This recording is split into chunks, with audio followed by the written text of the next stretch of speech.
પાંડેસરા જીઆઈડીસીમાં આવેલી પારસ મિલમાં સર્જાયેલી માનવસર્જિત હોનારતમાં 4 માસૂમ શ્રમિકોના જીવ ગયા છે। પારસ મિલની ભૂગર્ભ ટાંકી સાફ કરવા માટે જ્યારે પ્રથમ શ્રમિક અંદર ઉતર્યો ત્યારે ગૂંગળામણને કારણે તરત જ બેભાન થઈ ગયો। તેના બહાર કાઢવાના પ્રયાસમાં માનવતા દાખવી અને 3 સાથી શ્રમિકો પણ ટાંકીમાં ઉતર્યા। જોકે ટાંકીમાં ઓક્સિજનનો અભાવ અને ઝેરી વાયુ ન હોવાના કારણે 4 શ્રમિકો ત્યાં જ ફસાઈ ગયા। મિલ સ્ટાફ દ્વારા તમામને બહાર કાઢી હોસ્પિટલ ખસેડાયા, પરંતુ ત્યાં સુધી મોડું થઈ ગયું। હોસ્પિટલમાં દાખલ કરાયેલા શ્રમિકો પૈકી સૌથી પહેલા સોનુ કુમાર કમલેશ પાસવાન મોત જાહેર કરાયા, જે બાદ તપાસ દરમિયાન દીપુ કુમાર ઉર્ફે અંકિત રવિન્દ્ર પાસવાન, સંદીપ કુમાર સંતોષભાઈ પાસવાન અને મલેન્દ્ર પાસવાને પણ દમ તોડી દીધો।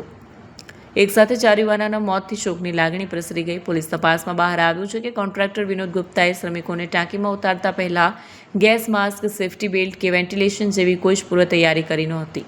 ઘટનાની ગંભીરતાને જોતા પાંડેસરા પોલીસે કોન્ટ્રાક્ટર વિનોદ ગુપ્તાની તાત્કાલિક ધરપકડ કરી તેને જેલના સેલે પાછળ ધકેલી દીધો છે। પાંડેસરા જીઆઈડીસીમાં આવેલ પારસ મિલની ભૂગર્ભ ટાંકી સાફ કરવા એક મજદૂરને નીચે ઉતારે।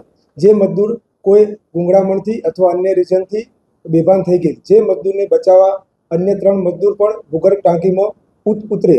જે આધારે અગમ્ય કારણોસર 4 મજદૂર બેભાન થઈ છે તો મેનેજમેન્ટ સ્ટાફ દ્વારા 4 મજદૂરને બહાર કાઢી ડિંડોલી સ્થિત બાબા મેમોરિયલ હોસ્પિટલ ખાતે દાખલ કરેલ।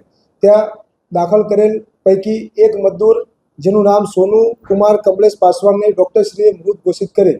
જે આધારે પાંડેસરા પોલીસે અકસ્માત મોત 42/2026 મુજબ ગુનો દાખલ કરેલ। ત્યારબાદ તપાસ દરમિયાન જણાઈ આવેલ કે અન્ય 3 મજદૂર જેના નામ દીપુ કુમાર ઉર્ફે અંકિત રવિન્દ્ર પાસવાન તથા સંદીપ કુમાર સંતોષભાઈ પાસવાન તથા મલેન્દર પાસવાન નાઓને પણ મૃત ઘોષિત કરેલ।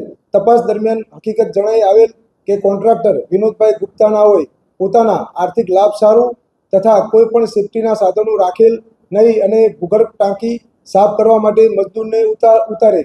જે આધારે વિનોદભાઈ ગુપ્તા તથા અન્ય જવાબદાર અધિકારી વિરુદ્ધ પાંડેસરા પોલીસ સ્ટેશન દ્વારા શાહ અપરાધ મનુષ્યવધનો ગુનો દાખલ કરેલ। આગળની તપાસ મહેરબાન પોલીસ કમિશનર સાહેબશ્રી તથા સેક્ટર 2 સાહેબશ્રી તથા ઝોન 4 સાહેબશ્રી તથા એસીપી સાહેબશ્રીના માર્ગદર્શન હેઠળ ચાલુ છે। હા, વિનોદભાઈ ગુપ્તા મુખ્ય કોન્ટ્રાક્ટર હતો। હા, એ આગળની તપાસ ચાલુ છે।